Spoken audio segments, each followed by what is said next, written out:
Ladies and gentlemen, Honorable Chair and esteemed adjudicators, today we, the opposition, strongly disagree with the motion this House would require political candidates to pass a political competence test in order to run office.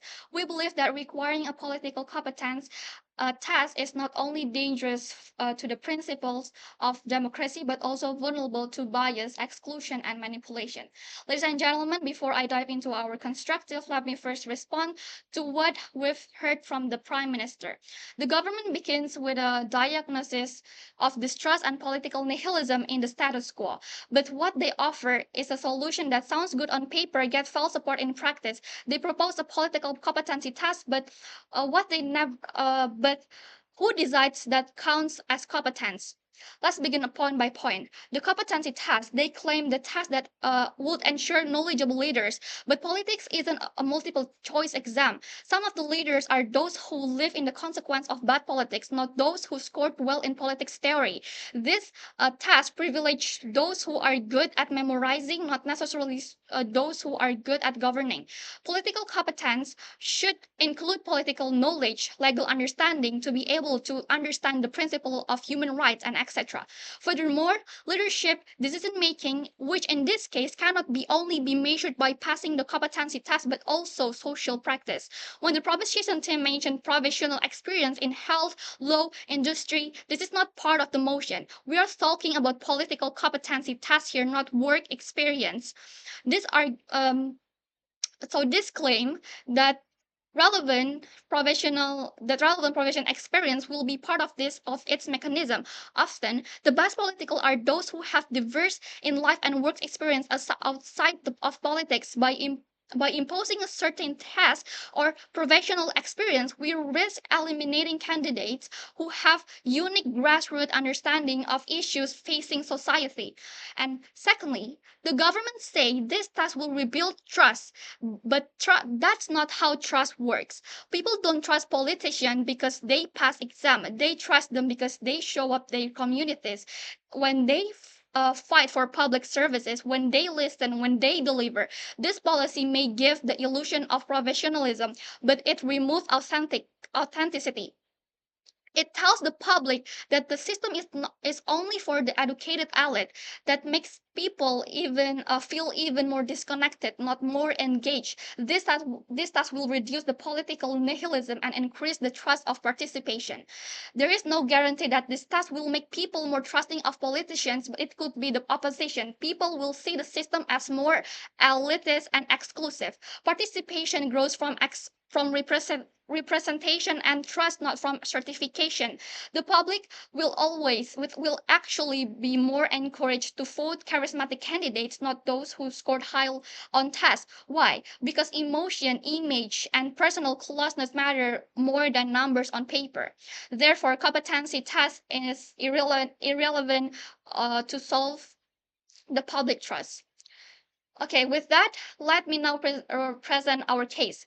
Bad leadership can have real consequence economically, socially, and internationally. And internationally, yes. But this isn't exclusive to leaders who lack academic credential. Some of the worst policy disaster came from well-educated people. Therefore, competence must be judged by action, not test scores.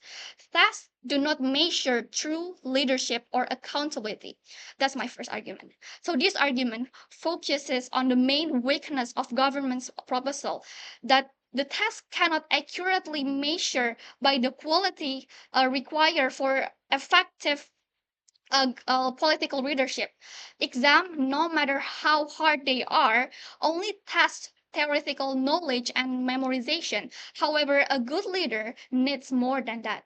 A great politician is not only need to understand economic theory or sociology, but also have to have the ability to negotiate, emphasize, and build consensus and communicate effectively with various constitutes chooses qualities that cannot be measured by standardized tests. So tests cannot predict how a candidate will react a crisis situation, whether they can inspire public confidence or whether they have moral integrity. And second, Sorry. Second, testing a tool of discrimination and political manipulation. So this point focus on the potential for the test that misuse to those who have the power as a tool to eliminate politician components rather just to fairly assess competence. Uh, who controls the test? Who administers the test, and who will create and administer the test?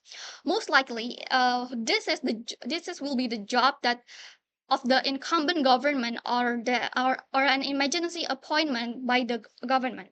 This creates a clear conflict and interest. The party in power has a strong incentive to formulate tests that favor in their own candidates and make it difficult for other candidates from opposition parties.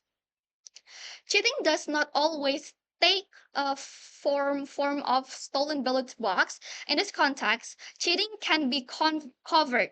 For example, they can create very specific question that can only be answered by candidates who have access to internal government information, or they can create ideological bias scoring criteria.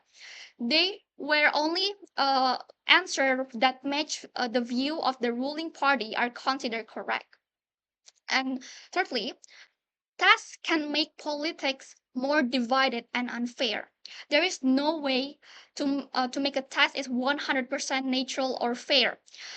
Topics like economics, law, and society always involve different opinions. People disagree on what counts on good policy or justice. But for example, some people thinks tariffs are bad for the company, while for economy, while other believe tariffs help protect local workers. If the test is made by people with certain political belief, they might write a question that only match their opinions, which I mean the test can block candidates who think differently, even if they have good ideas. In the end, the test becomes a tool to push one political view and silence others to this creates more division and makes the system unfair. So what have we proven today? We agree that competence matters, but we've shown that a written task is not the right way to measure it. There are already better ways like election, public debates, and political experience. We've proven that the test will not be fair. It's impossible to make the test is neutral. It always reflects the belief of whoever writes it. This can block and good candidates who have different political views. We've proven that charisma, relatability, and trust matter in democracy. So by that, we proud to be the opposed.